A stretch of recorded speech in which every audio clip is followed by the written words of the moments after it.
ప్రజలపై భారం మోపొద్దు.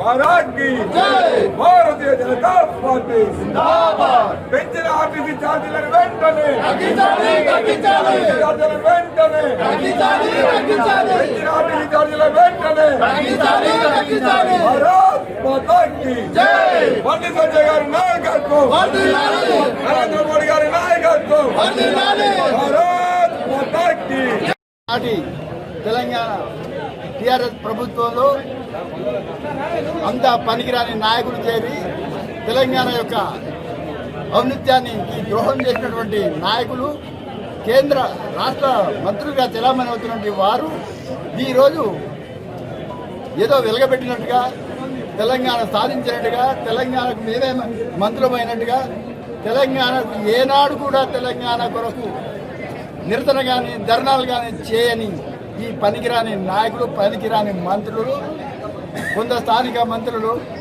ఏం పీకారు అది పీకారు భాష మార్చుకునే పద్ధతి మాత్రం చాలా సరైన పద్ధతి కాదు. భాష నేర్చుకోమన్నారు. తెలంగాణ సాధించింది తెలంగాణ ప్రజల కొరకు తెలంగాణకు మనోభావాలు దెబ్బతీసే రకంగా మాట్లాడే ఈ యొక్క పనికిరాని చవట మంత్రులందరూ కూడా దయచేసి తెలంగాణ ద్రోహులు ఎవరైతే ఉన్నారో వారికి సరైన సమయంలో సరైన బుద్ధి చెప్తారు. రాబోయే రోజుల్లో యావత్ తెలంగాణ ప్రజలంతా కూడా భారతీయ జనతా పార్టీ వైపు ఉన్నది. ఖచ్చితంగా భారతీయ జనతా పార్టీ అధికారంలోకి వస్తుంది. అప్పుడు ఈ ఎదవ మాటలు మాట్లాడిన నాయకులకు మంత్రులకు ఎమ్మెల్యేలకు సరైన సమయంలో సరైన బుద్ధి చెప్తామని చెప్పేసి ప్రజలంతా కంగారుబద్దులై ఉన్నారని చెప్పి తెలియజేస్తున్నాం. ఈనాటి కార్యక్రమంలో మన ప్రియతమ నాయకులు పెద్దలు గవర్నర్లు శ్రీ బండి సంజయ్ కుమార్ గారు కరీంనగర్ ఎంపీ అయినటువంటి వారు త్వరలోనే రాబోతున్నారు. ఇప్పుడు ఒక 5-10 నిమిషాల్లో ఇక్కడికి వస్తున్నారు.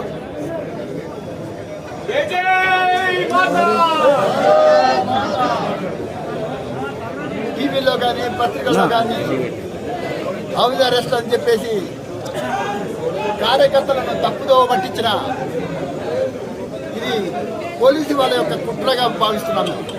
ఎందుకంటే కార్యకర్తలు రాకూడదు అనే ఉద్దేశంతో ఈ పోలీసు వాళ్ళందరూ కూడా మీడియాకి తప్పుడు సమాచారం ఇచ్చారని చెప్పేసి మేము తెలియజేస్తున్నాం. ఏది ఏమైనప్పుడు కూడా మా రాష్ట్ర అధ్యక్షుడు బండి సంజయ్ కుమార్ గారు ఇచ్చేస్తున్నారు 5-10 నిమిషాల్లో. ఈ కార్యక్రమం కేవలం ఇంటరాక్షన్ మాత్రమే ఉంటుంది. ప్రయాణికుల అభిప్రాయాలు తెలుసుకోవడానికి మా రాష్ట్ర అధ్యక్షుడు బస్సులో ప్రయాణిస్తున్నటువంటి వారిని ప్రత్యక్షంగా వారితో మాట్లాడి ఈ యొక్క ధరల పెరుగుదలకు నిరసనగా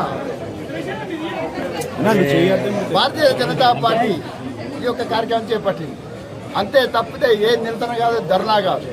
మేము ప్రజలతో మమేకమై ప్రజల యొక్క సంబంధాలు ప్రజల యొక్క కష్టసుఖాలు తెలుసుకోవడానికి ఈ యొక్క కార్యక్రమం చేపట్టడం జరిగింది.